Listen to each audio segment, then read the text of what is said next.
નાની છે. આંબા પર કેરીઓ આવવાથી ફળ આવવાથી આંબો આપે રૂપે ઝૂકી જાય. તો તમે સાચી ભક્તિ કરો છો, તમે સાચી ભક્તિ કરો છો અને તમારી ભક્તિ માતાજી સુધી, એના શરણ સુધી પહોંચે છે.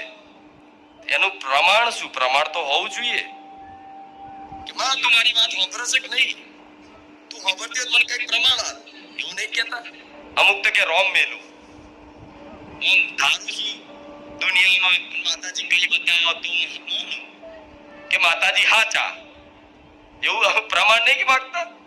તે એવી ભક્તિનું પ્રમાણ શું હોય કે ભક્તિનું પ્રમાણ એ છે કે તમારી અંદર નમ્રતા આવતી જાય.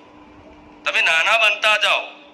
નમ્રતા એટલે નમ્રતા. એકદમ નાનો માણસ જા કેવો હોય, જો બંધુ હોવા છતાં એકદમ નાનો રહેતો હોય, એકદમ ગરીબ જેવો રહેતો હોય, એ જ્ઞાની હોવા છતાંય અબોધ રહેતો હોય, અજ્ઞાની રહેતો હોય,